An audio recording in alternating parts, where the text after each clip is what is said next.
We're right back where we left off. Here's our space frame truss, or a three-dimensional truss, right?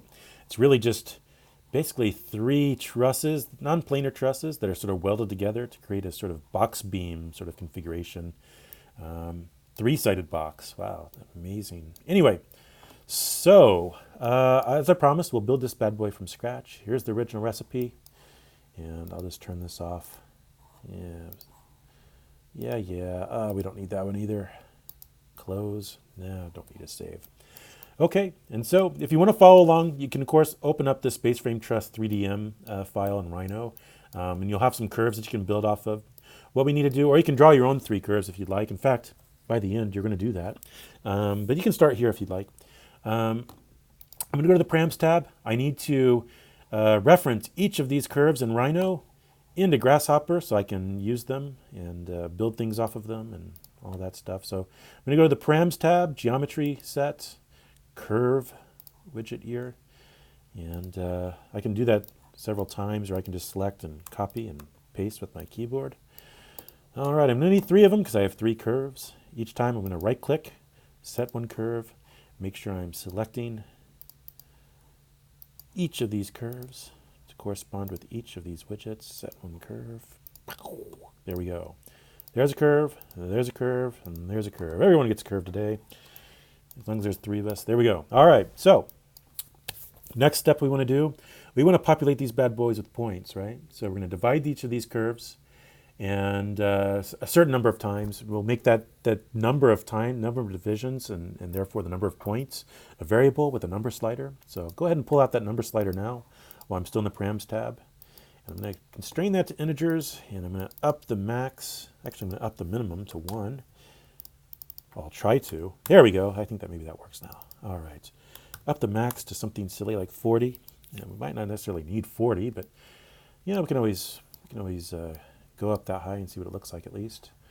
Okay, and now well, all it's waiting for is for us to divide these bad boys. So Curve tab, Division Tools, Divide Curve. And again, if you can't remember where some of these things are, but you're like, I need to divide the curve, right? Double click in your canvas here, and start typing in divide, and you'll get all the different things you can divide. You can subdivide a triangle or quad. You can arc divide. You can divide a surface, divide length, divide distance, blah blah blah blah blah. Divide curve. I'm guessing it also sort of it guesses based off of like how often you use some of these things. That'd be convenient if it did that. So hopefully it does that. Anyway, divide curve. So if you remember the name, but you can't remember the location, you can always search for something. Divide curve. You just double click, start typing away on your keyboard, and bam, it's right there. If you remember what it's called.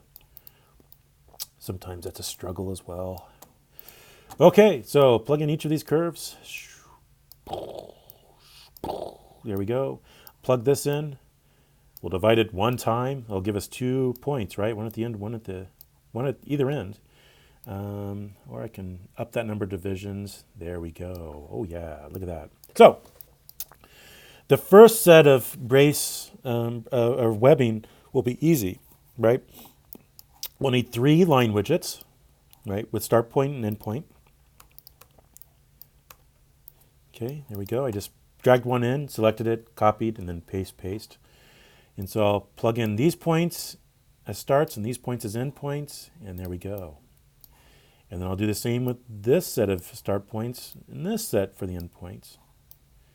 And then I'll use this set for the start points and then this set for the end points. Oh, look at that. It's gorgeous.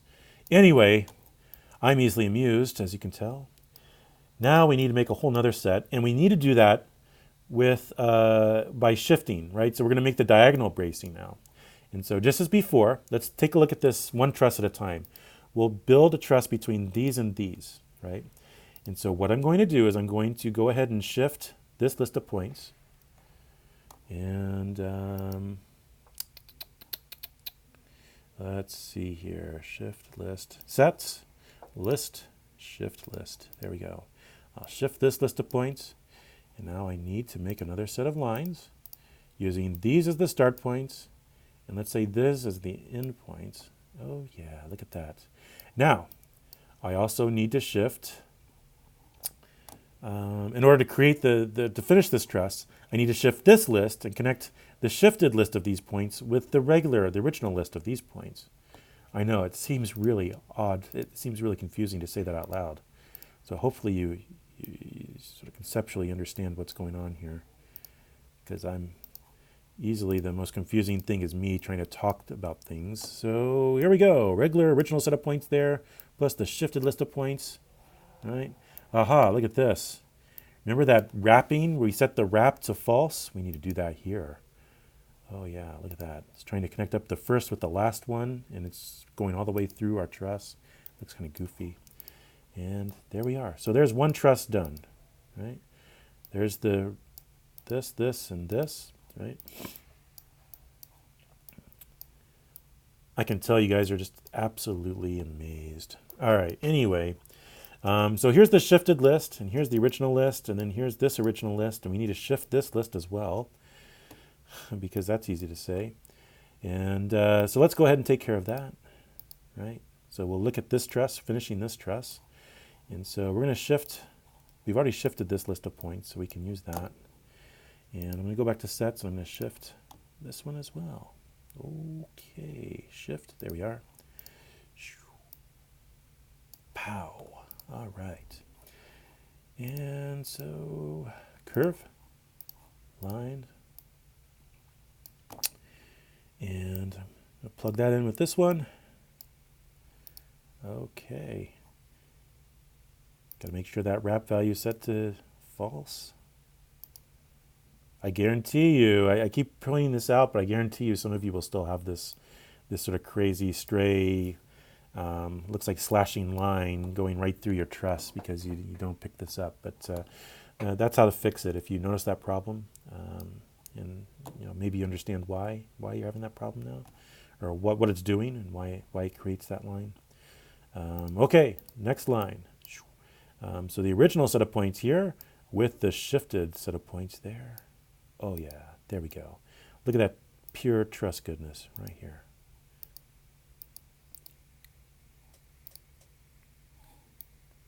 A little hard to see. However, there's those, there's those, there's those. Excellent. All right, so that's the other truss. Now we have the last one to finish. So I don't know if you can see this, but it's highlighted in green, right? We need to put the cross bracing to go amongst these green highlighted struts. And so we just need to have two more line widgets here. And it's all about trying to keep these things straight. So what's plugged in are these points and these points. So I'm going to plug in these points for one of them and these points for one of them, and then the shifted list of points for this one, and then the shifted list of points in for this one. It's a little hard to keep straight, but at the end of the day, we have the boxes and the X's. Right? Okay. From here, I can pipe things. I didn't show you where that is in the last one. Pipe is a surface, right? In fact, all you're doing is sort of extruding or sweeping a circle along each of these lines and curves as rails.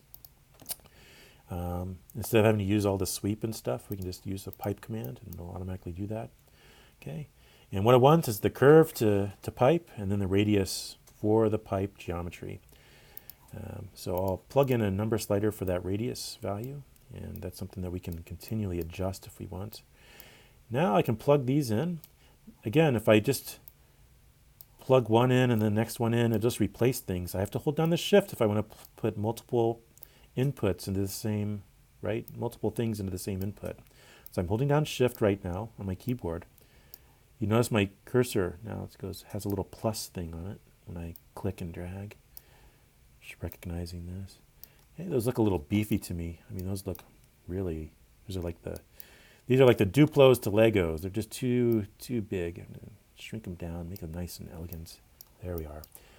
All right, and oh, right here I'm going to copy and paste that, and I'm actually going to add these curves. Right, I'll plug that in, and I'll actually pipe these original curves as well. That's important. Oh, I have to hold down shift, don't I? There we go. Silly Josh. All right. And in this case, right, let's say I always want these main chords to be a little thicker than the cross webbing and bracing, right? All right, so there's several different ways I can do that. I can give it its own number slider, right?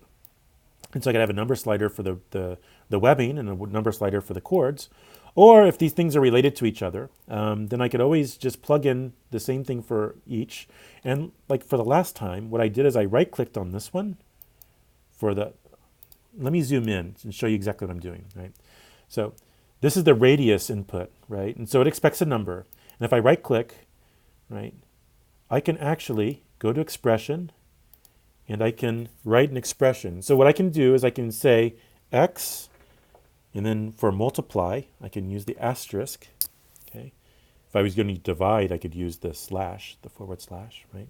If I was going to subtract, I could use dash. And if I was going to add, I could use the plus sign.